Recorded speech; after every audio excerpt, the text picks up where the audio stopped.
வணக்கம் நண்பர்களே, நான் ஜோதிடர் வீரா. உங்கள் அனைவருக்கும் இந்த நாள் இனிய நாளாக அமைய எனது மனமார்ந்த வாழ்த்துக்கள். இன்று குரோதி வருடம் ஆனி மாதம் 30வது நல்ல நாள். ஆங்கிலத்திற்கு ஜூலை மாதம் 14ஆம் தேதி 2024வது வருடம். இன்று ஞாயிற்றுக்கிழமை. ஞாயிற்றுக்கிழமை என சொல்லும் பொழுது இன்றைய தினத்தை வழிநடத்தக்கூடிய கிரகம் சூரியன் கிரகம். சூரியன் கிரகத்தின் அனைத்து ஆற்றல்களும் அனைத்து சக்திகளும் சிவபெருமான் தெய்வத்திடமிருந்து நமக்கு நேரடியாக கிடைக்கிறது. ஆமாம் நண்பர்களே, சூரியனின் அதி தேவதையாக இருக்கக்கூடிய தெய்வம் சிவபெருமான். நாம் அனைவரும் இன்றைய தினம் சிவபெருமானை வணங்கி வழிபாடு செய்வது என்பது அனைத்து நன்மைகளையும் பெற்றுக்கொண்டு இன்றைய தினத்தை இனிமையாக கடந்து செல்வதற்கு பெரிய உதவியாக இருக்கும். அன்பான வாசக நேயர்களே, தினசரி ராசி பலன் என சொல்லும் பொழுது சந்திரன் ஒரு குறிப்பிட்ட ராசியில் குறிப்பிட்ட நட்சத்திரத்தில் செல்லும் பொழுது மற்ற கிரகங்களும் அவ்வாறு செல்லும் பொழுது நமக்கு கிடைக்கக்கூடிய பொதுவான ராசி பலன்கள். அவ்வாறு கிடைக்கக்கூடிய பொதுவான ராசி பலன்களை நாம் 12 ராசிக்கார அன்பர்களுக்கும் பகுத்து கணித்து சொல்லப்பட்டு வருகிறது. இவ்வாறு சொல்லப்படுகிற பொதுவான ராசி பலனை உங்களது தனிப்பட்ட ராசிக்கான உங்களது தனிப்பட்ட ஜாதகத்திற்கான ராசி பலன் என எண்ணிக்கொள்ள வேண்டாம் என அன்போடு கேட்டுக்கொள்கிறேன். இன்றைய தினத்துடைய ராசி மற்றும் நட்சத்திரம். சந்திரன் செல்லக்கூடிய ராசி காலச்சக்கரத்திற்கு 7ஆம் இடத்தில் இருக்கக்கூடிய காற்று ராசியான துலாம் ராசி. இந்த வீட்டின் அதிபதியாக இருக்கக்கூடிய கிரகம் சுக்கிரன் கிரகம். இன்று இரவு 10:05 வரை சித்திரை நட்சத்திரத்தில் செல்லக்கூடிய சந்திரன், அதாவது செவ்வாயுடைய நட்சத்திரமான சித்திரை நட்சத்திரத்தில் செல்லக்கூடிய சந்திரன், அதற்கு அடுத்து 10:05 பிறகு ராகு நட்சத்திரமான சுவாதி நட்சத்திரத்திற்கு நட்சத்திரம் மாற்றமடைந்து தன் பயணத்தை தொடர்கிறார். இன்றைய தினத்துடைய திதி அஷ்டமி திதி. அமாவாசைக்கு அடுத்து வரக்கூடிய 8வது திதியாக இருக்கக்கூடிய அஷ்டமி திதி இன்று மாலை 4:20 வரையும், அதற்கு அடுத்து 9ஆம் திதியாக இருக்கக்கூடிய நவமி திதியும் நடைமுறைக்கு வருகிறது.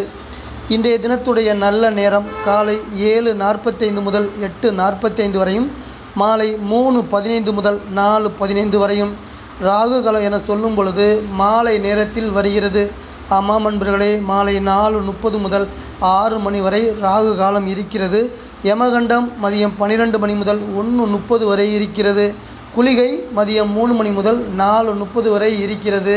இந்த காலகட்டங்களில் நாம் எதது செய்ய வேண்டும் எதது செய்யக்கூடாது என தெரிந்து கொண்டு அந்தந்த காலகட்டங்களில் அந்தந்த செயல்களை செய்து சிறப்பாக கடந்து செல்வோம் இன்றைய தினத்தை. இன்றைய தினத்துடைய சந்திராஷ்டம ராசி காலச்சக்கரத்திற்கு கடைசி ராசியான 12ஆம் இடத்தில் இருக்கக்கூடிய நீர் ராசியான மீனம் ராசி. இந்த ராசியை ஈசானிய மூலை என்று கூட சொல்லுவோம். இந்த ராசியில் இருக்கக்கூடிய உத்திரட்டாதி நட்சத்திரம் சனியின் நட்சத்திரமான உத்திரட்டாதி நட்சத்திரம் சந்திராஷ்டம நட்சத்திரமாக அமைகிறது. அன்பான வாசக நேயர்களே, உங்களுக்கு முக்கியமாக நான் சொல்லக்கூடிய கருத்து என்னவென்றால், ஒவ்வொரு மனிதனும் அவ்வப்பொழுது தங்களது ஜாதகங்களை தெரிந்து கொண்டு தங்களது எதிர்காலங்கள் எந்த நிலையில் இருக்கிறது என்பதை கட்டாயம் தெரிந்து கொள்ள வேண்டும். ஒவ்வொரு மனிதனுக்கும் ஒவ்வொரு தசை மாறும் பொழுதும் ஒவ்வொரு புத்திகள் மாறும் பொழுதும் ஒவ்வொரு வாழ்க்கை முறை மாற்றமடைந்து கொண்டு இருக்கும். அந்த வகையில் உங்களுக்கு கொடுக்கக்கூடிய எதிர்காலம் எந்த வகையில் இருக்கிறது என்பதை நீங்கள் கட்டாயம் தெரிந்து கொண்டால் மட்டுமே இந்த வாழ்க்கையை சந்தோஷமாக கடந்து செல்ல இயலும். அந்த வகையில் ஒவ்வொரு மனிதனும் 6 மாதங்களுக்கு ஒரு முறையாவது, குறைந்தபட்சம் 1 வருடங்களுக்கு ஒரு முறையாவது தங்களது ஜாதகங்களை பார்த்து தங்களது எதிர்காலங்களை தெரிந்து வாழ்க்கையை இனிமையாக கடந்து செல்வோம் நண்பர்களே. இன்றைய தினம் சந்திரன் செல்லக்கூடிய பயணம் இனிமையான பயணமாக அனைத்து ராசிக்காரர்களுக்கு அமைய எனது மனமார்ந்த வாழ்த்துக்கள். துலாம் ராசியில் இரவு 10:05 வரை சித்திரை நட்சத்திரத்தில் பயணம் செய்து அதற்கடுத்து சுவாதி நட்சத்திரத்தில் பயணம் செய்து நம் அனைவரையும் இயக்க இருக்கிறார். அவர் இயக்கக்கூடிய இயக்கம் என்பது நம் அனைவருக்கும் 12 ராசிக்கார அன்பர்களுக்கும் எந்த வகையில் பலன்கள் கொடுக்க போகிறது என்பதை வாருங்கள் அன்பர்களே விரிவாக பார்ப்போம். மேசம் ராசி மேசம் லக்னத்தில் பிறந்த அன்பர்களே, துலாம் ராசி என்பது உங்கள் வீட்டிலிருந்து 7ஆம் இடத்தில் இருக்கக்கூடிய கலஸ்திர ஸ்தானம் என்று அழைக்கப்படுகிறது. கலஸ்திர ஸ்தானம் என்றால் என்ன? கலஸ்திர ஸ்தானம் என்பது ஒரு குடும்பத்தை அமைத்து கொடுக்கக்கூடிய வீடு. திருமணம் நடந்தால்தான், ஒரு ஆணாக இருந்தாலும் பெண்ணாக இருந்தாலும் திருமணம் நடந்தால் மட்டுமே அங்கு குடும்பம் என்பது உருவாகும். அந்த வகையில் உங்களுக்கு துலாம் ராசி என்பது குடும்பத்தை அமைத்து கொடுக்கக்கூடிய வீடாக இருக்கிறது. முக்கியமாக துலாம் ராசியின் நிலைப்பாட்டை நீங்கள் அறிந்து கொள்ள வேண்டும். ஏனென்றால் உங்களுக்கு வரக்கூடிய துணை என்பவர் எந்த நிலையில் இருப்பார், உங்கள் வாழ்க்கை பயணம் என்பது எந்த வகையில் இனிமையாக இருக்குமா, மேடு பள்ளங்கள் நிறைந்த துன்பங்களை கொடுக்கக்கூடிய அமைப்பாக இருக்குமா என்பதை தெளிவாக தெரிந்து கொள்ளலாம். இதை உங்களது தனிப்பட்ட ஜாதகத்திலிருந்து துல்லியமாக தெரிந்து கொள்ளலாம். ஆமாம் நண்பர்களே, 8, 12 பாவ அதிபதி கிரகங்கள் துலாம் ராசியில் இருந்தால் உங்களுக்கு திருமணம் என்பது தாமதமாக அமையக்கூடிய அமைப்பாக இருக்கும்.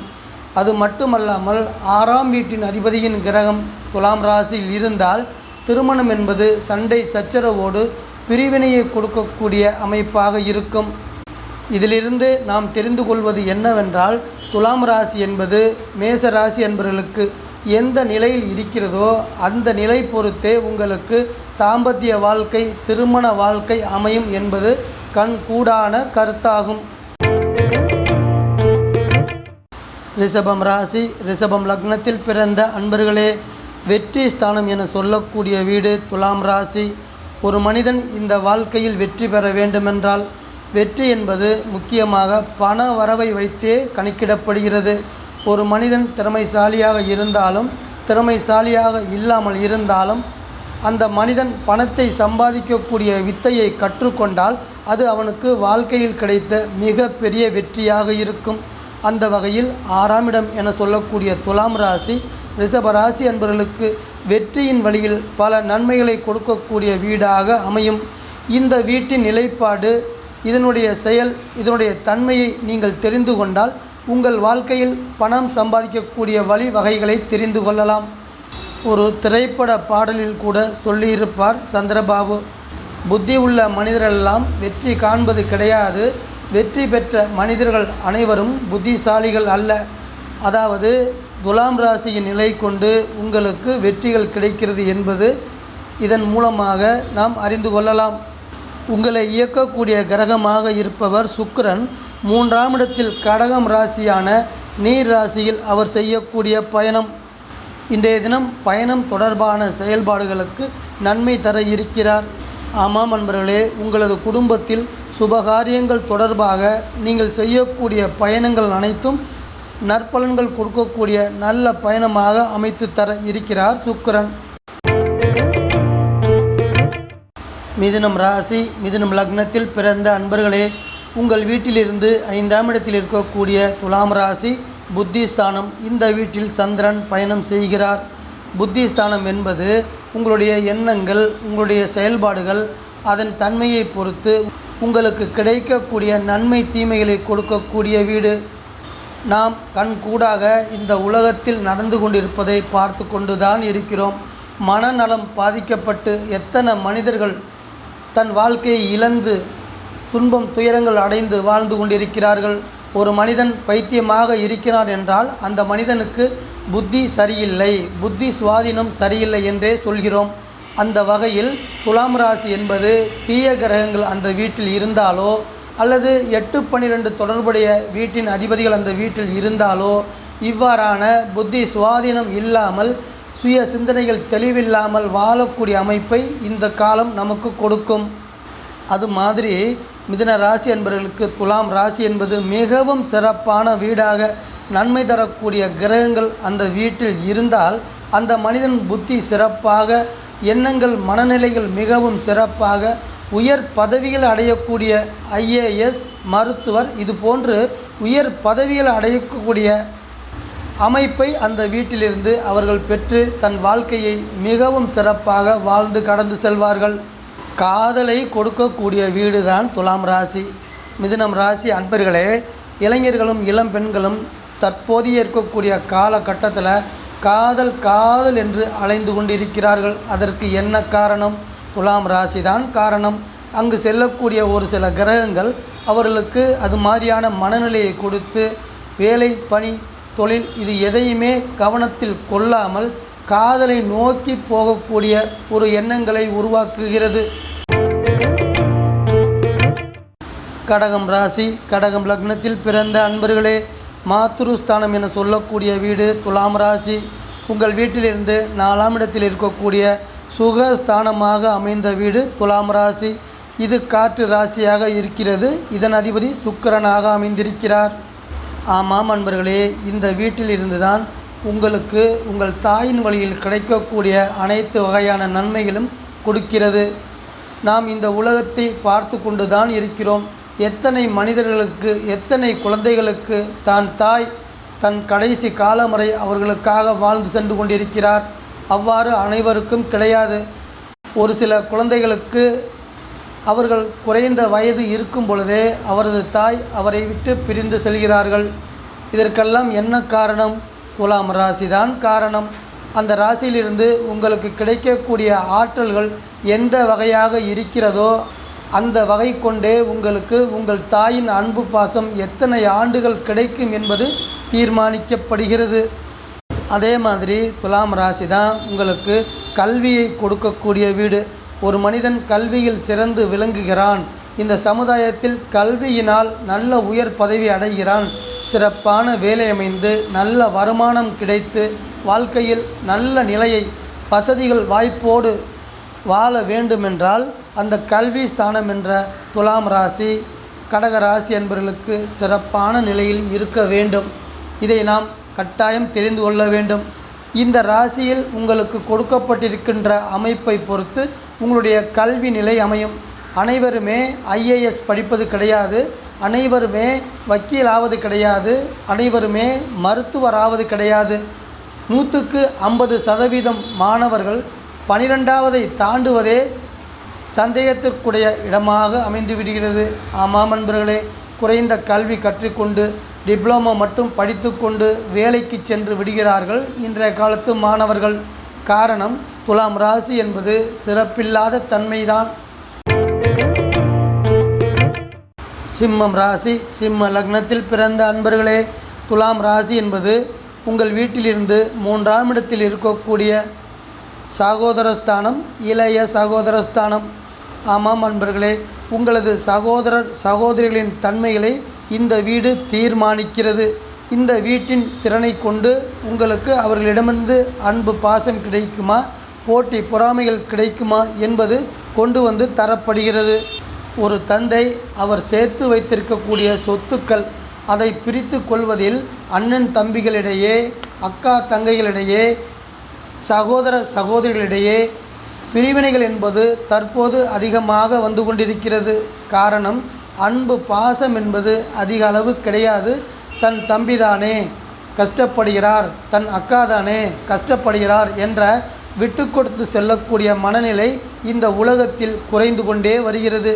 இவ்வாறான மனநிலை ஏன் வருகிறது என பார்க்கும் பொழுது சிம்ம ராசி என்பவர்களுக்கு துலாம் ராசியில் இருந்து தான் வருகிறது. துலாம் ராசி நன்றாக இருந்தால் உங்களுக்கு உங்களது சகோதரர்கள் வழியில் அன்பு பாசம் மட்டுமல்ல, பொருளாதார மேன்மைகளும் வந்து சேரும். தீய கிரகங்களும் 8, 12 பாவ அதிபதிகளும் இந்த வீட்டில் இருந்தால் உங்களுக்கு அவர்கள் வழியாக போட்டி பொறாமைகளும் துன்பங்கள் துயரங்களும் கஷ்டங்கள் மட்டுமே வந்து சேரும். அதனால் உங்கள் ஜாதகத்தில் என்ன எழுதியிருக்கிறது என தெரிந்து கொண்டு அதன் வழியில் நாம் செல்லும் பொழுது நம் பயணத்தை நன்றாக அமைத்து கொள்ளலாம். கன்னி ராசி, கன்னி லக்னத்தில் பிறந்த அன்பர்களே, துலாம் ராசி என்பது தனஸ்தானமாக அமைகிறது. உங்கள் வீட்டிலிருந்து 2ஆம் இடத்தில் இருக்கக்கூடிய காற்று ராசியான சுக்கிரனின் வீடு. 7ஆம் இடமாக இருக்கக்கூடிய துலாம் ராசி, காலச்சக்கரத்திற்கு 7ஆம் இடத்தில் இருக்கக்கூடிய துலாம் ராசி உங்களுக்கு தனஸ்தானமாக அமைகிறது. குறிப்பாக கன்னி ராசியில் பிறந்த அன்பர்களுக்கு தங்களது மனைவியின் வழியில் பணவரவு என்பது சிறப்பாக இருக்கும். ஏனென்றால் 2வது வீடு என்பது பணவரவை கொடுக்கக்கூடிய வீடாகவும், காலச்சக்கரத்திற்கு 7வது வீடு என்பது மனைவியை குறிக்கக்கூடிய வீடாகவும் இருப்பதன் காரணமாக கன்னி ராசியில் பிறந்த அன்பர்களுக்கு மனைவியின் வழியாக பொருளாதார மேன்மைகள் சிறப்பாக வந்து சேரும். அதோடு மட்டுமல்லாமல் கன்னி ராசியில் பிறந்த ஒரு சில அன்பர்கள் வீட்டோடு மாப்பிள்ளையாக செல்வதற்கும் வாய்ப்புகள் உண்டு. இன்றைய தினம் 2வது வீடு நடைமுறையில் இருக்கின்ற இன்றைய தினம் என்பது நல்ல நாளாக அமையும். ஆமாம் அன்பர்களே, உங்கள் குடும்பத்தில் சுபகாரியங்கள் தொடர்பாக நீங்கள் செய்யக்கூடிய பேச்சுவார்த்தைகள் உங்கள் இரு குடும்பங்களுக்கும் மனநிறைவை தரக்கூடிய அமைப்பாக மங்களகரமான நாளாகவும் அமைவதற்கு வாய்ப்பு நிறையவே இருக்கிறது. பணவரவு என்ற ரீதியில் இன்றைய தினத்தை ஆய்வு செய்யும் பொழுது இன்றைய தினம் உங்களுக்கு வர வேண்டிய பணவரவுகள் என்பது தானாகவே எந்த நேரத்தில் வந்து சேர வேண்டுமோ அந்த நேரத்தில் வந்து சேர்ந்துவிடும். அதற்காக நீங்கள் எந்த ஒரு கவலையும் பட வேண்டாம் என்றே இன்றைய தினம் உங்களுக்கு சொல்கிறது. துலாம் ராசி, துலாம் லக்னத்தில் பிறந்த அன்பர்களே, உங்கள் வீட்டின் பலன்கள் நீங்கள் அனுபவிக்க இருக்கிறீர்கள். ஜென்மஸ்தானம் என சொல்லக்கூடிய இந்த வீட்டில் சந்திரன் செல்லக்கூடிய 2 நட்சத்திரங்களின் பயணங்களும் நன்மை தரக்கூடிய அமைப்பாக இன்றைய தினம் உங்களுக்கு அமைய இருக்கிறது. ஆமாம் அன்பர்களே, ஜென்மஸ்தானத்தின் பலன்கள் எந்த வகையில் அமையும்? உங்களது ஆயுள் சிறப்பாக்கி தரக்கூடிய அமைப்பாகவும் ஆரோக்கியம் மேம்படுத்தக்கூடிய அமைப்பாகவும் உங்களுக்கு வரக்கூடிய பொருளாதார நெருக்கடிகள் விலகக்கூடிய அமைப்பாகவும் இன்றைய தினம் நல்ல நாளாகவும் அமையும். அன்பர்களே, ஜென்மஸ்தானம் என்பது உடல் அமைப்பில் தலையை குறிக்கக்கூடிய வீடு.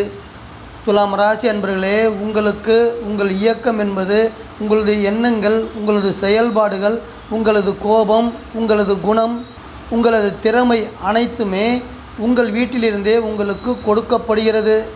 அதாவது தீதும் நன்றும் பிறர் தர வாரா என சொல்லக்கூடிய பழமொழி உண்டு. எந்த ஒரு நன்மை உங்களுக்கு கிடைத்தாலும் எந்த ஒரு தீமை உங்களுக்கு கிடைத்தாலும் அது உங்களிடமிருந்தே உங்கள் எண்ணங்கள் வழியிலாக உங்கள் தலையில் உதிக்கக்கூடிய சிந்தனையின் வழியிலே உங்களுக்கு அமையும். அதனால் எந்த ஒரு நன்மை நடந்தாலுமே எந்த ஒரு தீமை நடந்தாலுமே அதற்கு நீங்களே உங்களுக்கு பொறுப்பு. இன்றைய தினம் என்பது உங்களுடைய இன்றைய தினத்துடைய தேவைகள் அனைத்தும் பூர்த்தி செய்ய இருக்கிறது. உங்கள் இதயத்தில் மன கவலைகள் எதுவும் இல்லாமல் நல்ல நாளாக சந்தோஷமான நாளாக கடந்து செல்ல இருக்கிறது. விருச்சிகம் ராசி, விருச்சிகம் லக்னத்தில் பிறந்த அன்பர்களே, செலவு ஸ்தானம் என சொல்லக்கூடிய 12ஆம் இடம் துலாம் ராசி, காற்று ராசியான சுக்கிரனின் வீடான இந்த வீடு.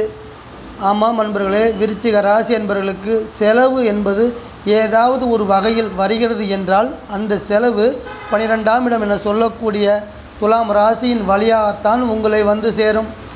அந்த செலவு என்பது சுப செலவாக அமைவதும் அந்த செலவு என்பது வீண் செலவாக அமைவதும் துலாம் ராசியில் இருந்து அதன் தன்மையை பொறுத்தே உங்களுக்கு அமையும். ஆமாம் அன்பர்களே, அவசிய தேவைகளையும் கொடுக்கக்கூடிய வீடு, ஆடம்பர செலவுகளையும் கொடுக்கக்கூடிய வீடு, தேவையில்லாத செலவுகள் மருத்துவ செலவுகளை கொடுக்கக்கூடிய வீடு, வீண் செலவுகள், தண்ட செலவுகள், அனைத்து செலவுகளுமே துலாம் ராசியிலிருந்து விருச்சிக ராசி என்பவர்களுக்கு கொண்டு வந்து தரப்படுகிறது. அதே மாதிரி இரகசியமான செயல்பாடுகளையும் இந்த வீடு தான் கொடுக்கிறது. ஒரு மனிதன் தெரியாமல் திருட்டுத்தனமாக ஒரு செயல் செய்ய வேண்டுமென்றால் அவனுக்கு துலாம் ராசி சப்போர்ட்டாக இருந்தால் மட்டுமே, துலாம் ராசி உதவி செய்தால் மட்டுமே அவன் அந்த இரகசியமான செயல்பாடுகள் செய்ய முடியும். இரகசியமான செயல்பாடுகள் என பார்க்கும் பொழுது கலப்பட தொழிலையும் சொல்லலாம், திருட்டு தொழிலையும் சொல்லலாம். தனுசு ராசி, தனுசு லக்னத்தில் பிறந்த அன்பர்களே, லாபஸ்தானம் என சொல்லக்கூடிய வீடு துலாம் ராசி, காற்று ராசியான சுக்கிரனின் வீடான உங்கள் வீட்டிலிருந்து 11ஆம் இடத்தில் இருக்கக்கூடிய லாபஸ்தானம். இந்த வீட்டிலிருந்து உங்களுக்கு லாபங்கள் கொண்டு வந்து தரப்படுகிறது. பண வரவாக இருந்தாலும் அது பொன் பொருளாக இருந்தாலும் வீடு மனை வண்டி வாகனங்களாக இருந்தாலும் அது எந்த வகையான லாபமாக இருந்தாலும் அது துலாம் ராசியிலிருந்து தான் உங்களுக்கு கொடுக்கப்படுகிறது. இதை நீங்கள் கட்டாயம் நினைவில் கொள்ள வேண்டும். உங்களுக்கு ஒரு தொழில் ரீதியாக ஒரு வேலை ரீதியாக வருமானம் என்பது லாபம் என்பது சிறப்பாக இல்லை என்றால் அதற்கு காரணம் துலாம் ராசி தான். ஆமாம் அன்பர்களே, தனுசு ராசி அன்பர்களுக்கு துலாம் ராசி என்பது அதன் தன்மையை பொறுத்தே உங்களுக்கு லாபங்கள் கிடைக்கும். எல்லா வகையிலும் நாம் லாபத்தை எதிர்பார்க்கிறோம். அன்பு வகையாக இருந்தாலும் சரி, பொருளாதார ரீதியாக இருந்தாலும் சரி, ஒரு வேலை ரீதியாக, தொழில் ரீதியாக, ஒரு பயணம் ரீதியாக ஏதாவது ஒரு வகையில் நமக்கு லாபம் வர வேண்டுமென்றால் தனுசு ராசிக்காரர்களே, துலாம் ராசியை நீங்கள் கண்காணித்து கொள்ள வேண்டும். பொதுவாக இன்றைய தினம் சந்திரன் செல்லக்கூடிய லாபஸ்தானத்தின் பயணம் உடல் மற்றும் மனது சார்ந்த செயல்பாடுகளுக்கு நல்ல பலன்களை கொடுக்கக்கூடிய அமைப்பாக இருக்கப் போகிறது. அன்பர்களே, தனுசு ராசி அன்பர்களே, இன்றைய தினம் நீங்கள் எந்த ஒரு பணியில் ஈடுபட்டாலும் சிறப்பாக செயல்பட்டு நல்ல பெயர் எடுக்கக்கூடிய அமைப்பாக இன்றைய தினம் செயல்பட இருக்கிறது. மகரம் ராசி, மகரம் லக்னத்தில் பிறந்த அன்பர்களே, தசமஸ்தானம் என சொல்லக்கூடிய 10ஆம் இடமான துலாம் ராசி காற்று ராசி. இந்த வீட்டில் சந்திரன் செல்லக்கூடிய பயணம் தொழில் ரீதியாக, வேலை பணி ரீதியாக நன்மைகளை கொடுக்கக்கூடிய அமைப்பாக இன்றைய தினம் மகர ராசி அன்பர்களுக்கு அமைவதற்கு நிறையவே வாய்ப்பு உண்டு. அன்பர்களே, இந்த உலகத்தில் பார்க்கும் பொழுது காலை எழுந்ததிலிருந்து இரவு படுக்கும் வரை அனைத்து மனிதர்களுமே ஓடிக்கொண்டே இருக்கிறார்கள். ஏன் ஓடிக்கொண்டிருக்கிறார்கள்? பணத்தை தேடி ஓடிக்கொண்டே இருக்கிறார்கள். பணத்தை கொண்டு தனது வசதிகளையும் வாய்ப்புகளையும் பெருக்கிக் கொள்வதற்கு, தனது அடிப்படை தேவைகளை பூர்த்தி செய்து கொள்வதற்கு ஓடிக்கொண்டே இருக்கிறார்கள். அனைவருக்கும் அவர்கள் ஓட்டத்திற்கான பலன் கிடைக்கிறதா? இல்லை. ஒருவருக்கு அவர் ஓட்டத்திற்கான பலனை விட அதிகமாக கிடைக்கும், மற்றொருவருக்கு குறைவாகவே கிடைக்கிறது. இதற்கெல்லாம் காரணம் துலாம் ராசிதான். தொழில் ஸ்தானமாகிய துலாம் ராசி மகர ராசி என்பவர்களுக்கு சிறப்பாக இருக்கும் பொழுது பண வரவு என்பது பழம் நழுவி பாலில் விழுந்தது போல அமையும். அவ்வாறு சிறப்பு இல்லை என்றால் 10 ரூபாய்க்கு கூட அந்த மனிதன் படாத பாடு பட வேண்டும். அந்த வகையில் இன்றைய தினத்தின் செயல்பாடு என பார்க்கும் பொழுது உங்களது தனி திறமைகளை வெளிப்படுத்துவதற்கான சந்தர்ப்பங்களை தொழில் ஸ்தானத்தில் செல்லக்கூடிய சந்திரன் உங்களுக்கு அமைத்து தர இருக்கிறார். இன்றைய தினத்துடைய மகர ராசி அன்பர்களின் ஆரோக்கிய நிலையை ஆய்வு செய்யும் பொழுது 10வது வீடு என்பது உடல் உறுப்புகளின் உற்பத்தியை அதிகரிக்க செய்யக்கூடிய வீடு. அந்த வகையில் உடல் உறுப்புகள் அதிகமாக செயல்பட்டு சர்க்கரை அல்லது பிரஷர் இந்த அளவுகள் அதிகரிக்க வாய்ப்பு இருக்கிறது. தங்களது அளவுகளை கண்காணித்து கொள்ள வேண்டும் என்பதே இன்றைய தினத்தின் கருத்தாக எடுத்துக்கொள்ள வேண்டும். கும்பம் ராசி, கும்பம் லக்னத்தில் பிறந்த அன்பர்களே, பித்ரு ஸ்தானம் என சொல்லக்கூடிய 9வது வீடு துலாம் ராசி, சுக்கிரனின் வீடான காற்று ராசி. பித்ரு ஸ்தானம் என்றால் என்ன? நம் முன்னோர்களை குறிக்கக்கூடிய வீடு. நம் முன்னோர்கள் செய்த நன்மை தீமைகள் அனைத்தும் எந்த நிலையில் நமக்கு பயன் தரப்போகிறது என்பதை கொடுக்கக்கூடிய வீடு துலாம் ராசி. அன்பர்களே, நாம் தில ஹோமம் செய்வோம். அதாவது ராமேஸ்வரம் சென்று அங்கு இருக்கக்கூடிய கடற்கரையில் நமது முன்னோர்களின் ஆன்மா சாந்தி அடைவதற்காக செய்யக்கூடிய ஹோமம் தில ஹோமம் என சொல்லப்படுகிறது. ஏன் இதை செய்கிறோம்? இதன் தன்மை அனைத்தும் துலாம் ராசியிலிருந்து தான் நமக்கு கிடைக்கும். நம் முன்னோர்கள் நமக்கு பலதரப்பட்ட புண்ணியங்களை செய்து வைத்துவிட்டு சென்றிருப்பார்கள். அவர்களது ஆன்மா சாந்தி அடையாமல் இருந்தால் அவர்களால் நமக்கு கிடைக்க வேண்டிய புண்ணியங்கள் அனைத்தும், நன்மைகள் அனைத்தும் இடையில் நின்று கொண்டிருக்கும், நம்மை நோக்கி வராது. அதற்காகத்தான் நாம் தில ஹோமம் செய்கிறோம். அங்கு சென்று நாம் செய்யும் பொழுது அவரது ஆன்மா சாந்தியடைந்து அவருடைய நற்பலன்கள் அனைத்தும், அவரால் நமக்கு கிடைக்க வேண்டிய நற்பலன்கள் அனைத்தும் நமக்கு தானாக வந்து சேரும் என்பது ஐதீகம். அன்பர்களே, இன்றைய தினம் சந்திரன் செல்லக்கூடிய பயணம் வெற்றிகரமான வாழ்க்கையை உங்களுக்கு அமைத்து தர இருக்கிறார். அந்த வகையில் நீங்கள் நினைத்த காரியங்கள் அனைத்தும் நிறைவேறக்கூடிய நல்ல நாளாகவும் இன்றைய தினம் அமையப் போகிறது. ஒரு மனிதனுக்கு தெய்வத்தின் அனுகிரகம் கிடைக்க வேண்டுமென்றால் நாம் சொல்வோம் இஷ்ட தெய்வம் என்று. இஷ்ட தெய்வம் என்றால் நாம் இஷ்டப்பட்டு வணங்கக்கூடிய தெய்வம் அல்ல. நம்மை நோக்கி அந்த தெய்வம் இஷ்டத்தோடு வர வேண்டும். அந்த தெய்வத்தின் சக்தி நமக்கு கிடைக்கும் பொழுது நாம் மிக பெரிய பலவானாக இந்த உலகத்தில் வாழ முடியும். நம்மை நோக்கி இஷ்ட தெய்வங்கள் வரக்கூடிய அமைப்பு துலாம் ராசியில் இருக்கிறது. கும்பராசி அன்பர்களுக்கு மீனம் ராசி, மீனம் லக்னத்தில் பிறந்த அன்பர்களே, காலச்சக்கரத்திற்கு 12ஆம் இடத்தில் இருக்கிறீர்கள். நீங்கள் உங்கள் வீடு நீர் ராசி. உங்கள் வீட்டின் அதிபதி குரு பகவான். ஆமாம் அன்பர்களே, உங்கள் வீட்டிலிருந்து 8ஆம் இடத்தில் இருக்கக்கூடிய வீடு தான் துலாம் ராசி. ஆயுள் ஸ்தானம் என சொல்லுவோம். உங்கள் ஆயுளை தீர்மானிக்கக்கூடிய வீடு. ஆயுள் 3 வகையாக தீர்மானிக்கப்பட்டிருக்கிறது. 33 வரை அற்ப ஆயுள், 66 வருடங்கள் வரை மத்திம ஆயுள், 66 வயதிற்கு மேலே நீண்ட ஆயுள் என 3 வகையாக கேட்டகிரி கொடுக்கப்பட்டிருக்கிறது. இந்த தன்மை துலாம் ராசியில் கொடுக்கப்பட்டு இருக்கிறது. மீனம் ராசி அன்பர்களுக்கு இன்றைய தினம் இந்த வீட்டில் செல்லக்கூடிய சந்திரன் 8ஆம் இடம் என்பது ஏதாவது ஒரு வகையில் நன்மை அல்லது தீமை கொடுக்கக்கூடிய அமைப்பு. நாம் அனைவரும் நினைத்து கொண்டிருக்கிறோம் 8ஆம் இடம் என்பது தீமையை மட்டும்தான் கொடுக்கும் என்று. நாம் அவ்வாறு நினைத்து கொண்டிருப்பது நம்முடைய அறியாமை. நாம் அவ்வாறு நினைத்து கொள்ள வேண்டாம். ஆமாம் அன்பர்களே, சந்திரன் என்பவர் அகம் சார்ந்து மனது சார்ந்து பிரச்சனைகளை கொடுக்கக்கூடிய அதிகாரம் அவருக்கு உண்டு. ஆமாம், 8ஆம் வீடும் 3ஆம் வீடும் தொடர்பு கொள்ளும் பொழுது அந்த மனிதன் மன நோயாளியாக இருப்பார். சில நேரங்களில் பைத்தியம் பிடித்து காட்டுத்தனமாக கத்தி மற்றவர்களை டென்ஷன் செய்து கொண்டிருப்பார். இவ்வாறு அமைவதற்கு காரணம் மீனம் ராசி அன்பர்களுக்கு துலாம் ராசியிலிருந்து அந்த தன்மை கொண்டு வந்து தரப்படுகிறது. பொதுவாகவே சொல்லக்கூடிய கருத்து, 8ஆம் இடத்தில் சந்திரன் செல்லும் பொழுதும் அல்லது மற்ற கிரகங்கள் செல்லும் பொழுதும் அந்த காலகட்டத்தை மீனம் ராசி என்பர்கள் கவனமோடு கடந்து செல்ல வேண்டும். இதுதான் இந்த காலத்தின் கட்டாயம். அன்பான வாசக நேயர்களே, மீண்டும் ஒரு பதிவில் உங்கள் அனைவரையும் நான் சந்திக்கிறேன். இந்த சேனல் உங்களுக்கு பிடிச்சிருந்தா சப்ஸ்கிரைப் பண்ணுங்க, லைக் பண்ணுங்க, கமெண்ட் பண்ணுங்க, ஷேர் பண்ணுங்க.